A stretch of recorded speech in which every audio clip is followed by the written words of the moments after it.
Ah, no, this is the tapa with the kamatis and the bistek and the labong.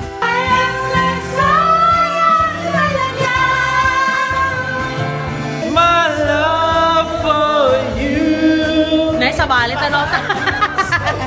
Mainit na pa. Nag-jacket pa ako. His card is sensitive even if we just go to a different state. Dito na lang ako sa Tig-20. Good morning, everyone! Tayo po ay magpa-breakfast na. Kanya-kanyang kwato yung best kwato. Kanino coffee to? Makikiwara mo, sis. Ay, minix ko lang para sa'yo, daddy. Pwede mantega. Sure. I like the, ulam kami ng prinitong talong, steak Tagalog, tapa with kamatis, yung talong, and labong. Basta breakfast at itlog. Because you need protein. And that is the cheapest protein, you know? Ay, kamatis. You also want kamatis. Oh, let's pray.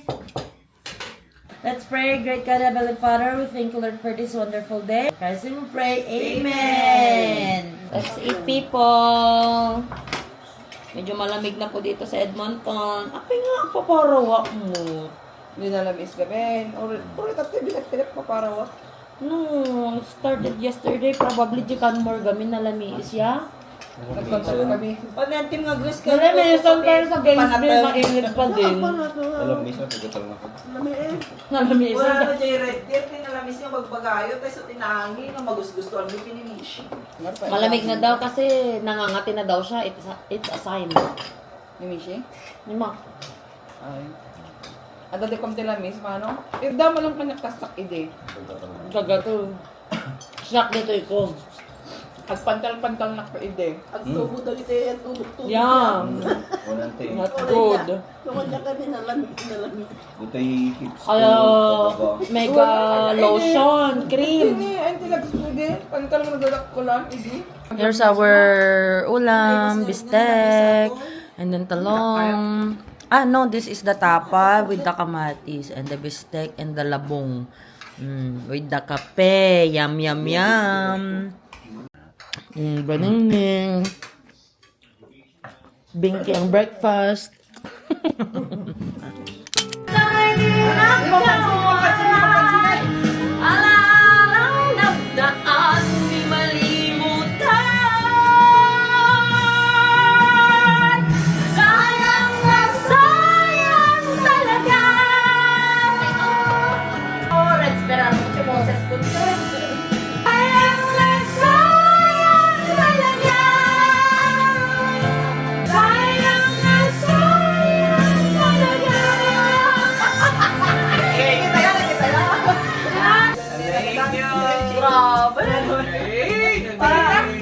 Natapon ko.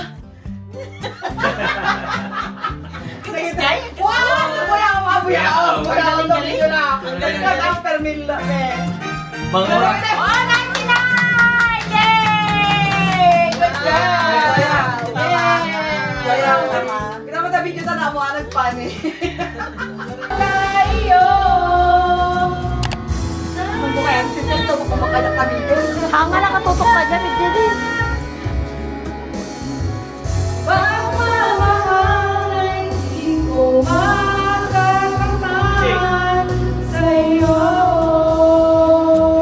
Alabatatan.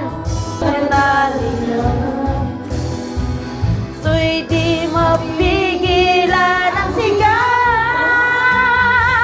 Mahal pa rin siya. Sayang na ang sita. Hindi ba talaga kaya? You never know how much I love you. One thing you can be sure of, I'll never ask for more than your love. Like you. Now and forever, remember the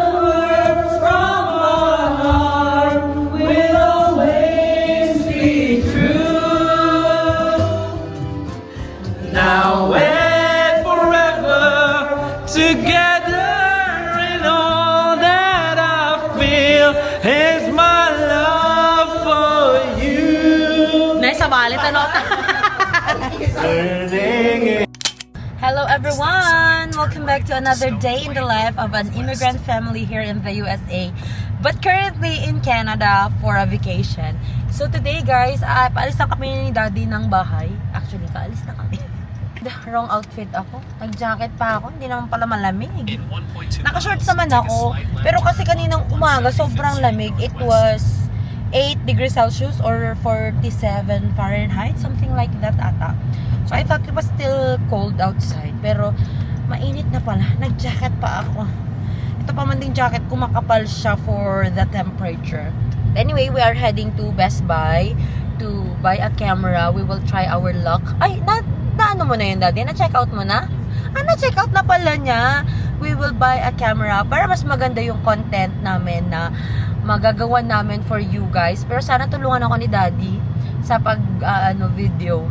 Kasi pag-isa lang ako talaga sa lahat. So, it's kinda hard. That's why, paliit ng paliit yung mga camera namin. And then yesterday, we used the GoPro during an action, dun sa coaster, ride namin. But, si brother, halos kamay lang niya yung nakikita, sis. So, we'll try na kapag siguro itong camera na to na bibilhin namin for the vlog, ay siguro mas maganda yung kakalabasan ng mga contents namin. We'll see. Pero yun nga, baka mas lesser na yung mga upload ko aside na mas less pa sa nangyayari ngayon kasi mas magiging busy na kami. Alay nyo, makapag-upload pa rin ako ng twice a week. Pero kung hindi talaga, I'll try my best na once a week talaga ay ma-upload ko. Kasi dami naming content. Wala akong time to edit.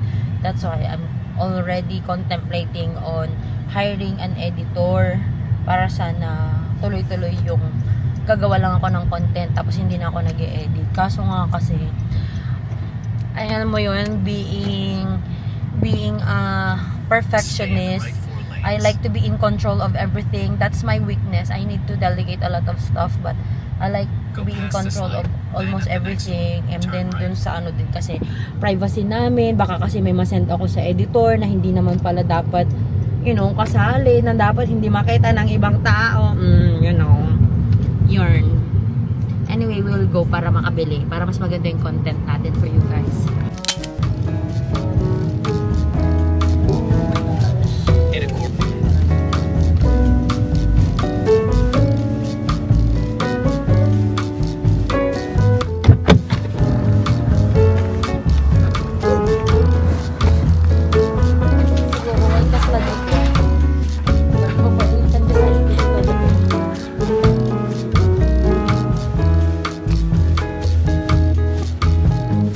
Says order verified, you have customer action required. Order created, but then it says you have to verify some information on your end.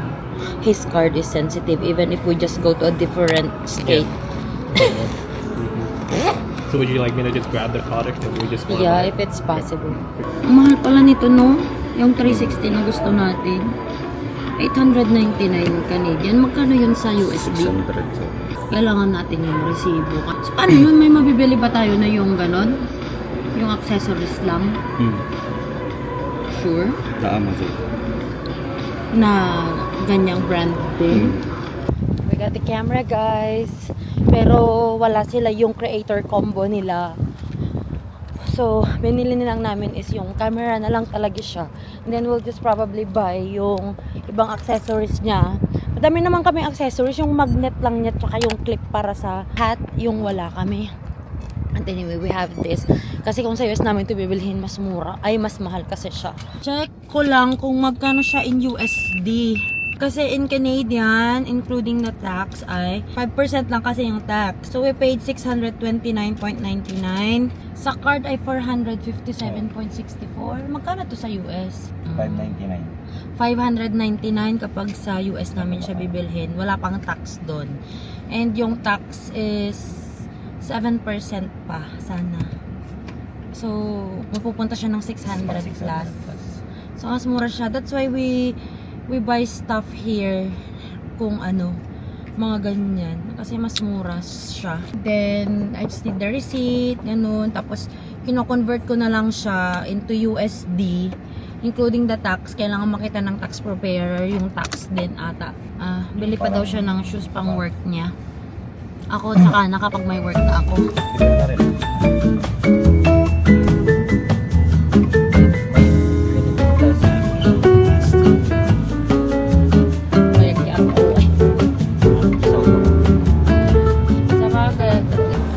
Ay, hanap kami ng sapatos si Daddy.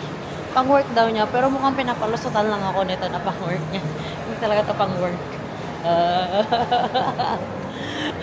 Hindi kasi siya makamove on doon sa pinahingi niyang sapatos niya. Wala na kasing ganun.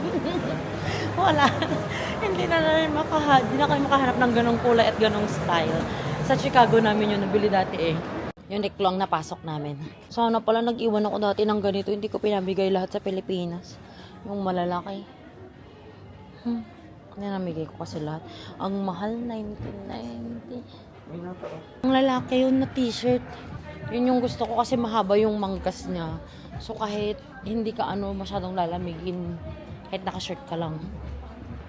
Parang salmon pink to. Pink rose nga ang kulay. Isa lang. Yung isa ko kasi yung nalagyan ng Clorox, yung pinaliguan ko si Macy. $9. Or yung puti na lang kayo. Parang makapal din naman yung puti eh. Ay, hindi. Parang mahalata yung ko dun. Isa lang. Okay na to. Anong kinuha mo? $9. Pang undershirt uniform. Ay, oo nga. Tignan na yun lang. Yan na lang din. Yan lang yung pang babae. Ganyan na lang din yung akin. Magtatrabaho na siya, sis.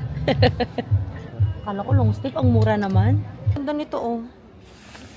Windbreaker. No? Ganda. Hindi, parang ganyan yung gamit ko eh. Ito yung cute oh, yung pwede mo siyang ilagay sa ilagay sa ganito. Mas drop ko.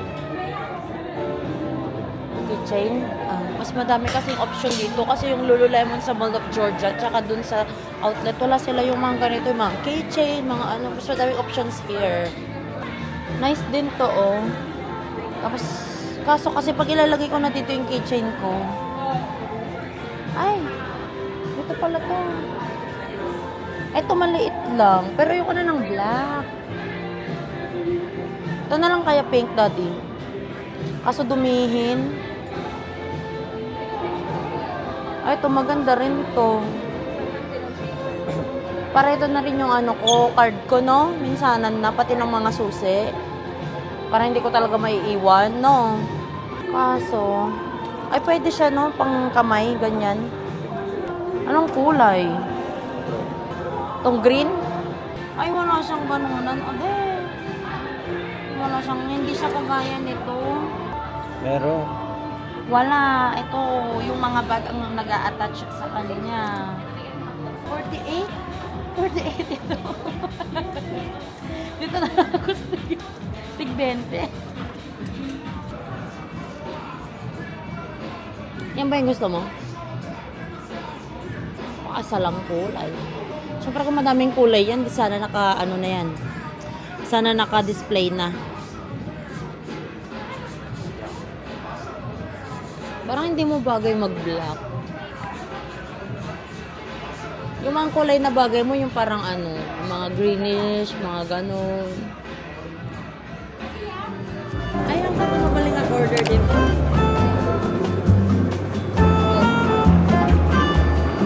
Kami ay magpapacar wash muna. Papacar wash muna namin tong hiniram naming sasakyan.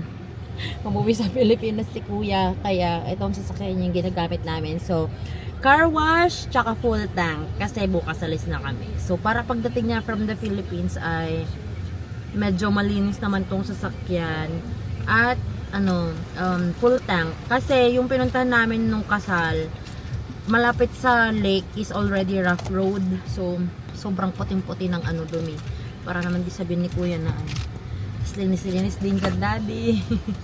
Ito yung ganitong car wash, guys. Yung nandito ka sa loob ng sasakyan. Alam nyo, ayoko talaga tong nagpapa-car wash ng ganito. Natatakot ako sa ganito. Kasi yung final destination to, sa ganito sila namatay eh.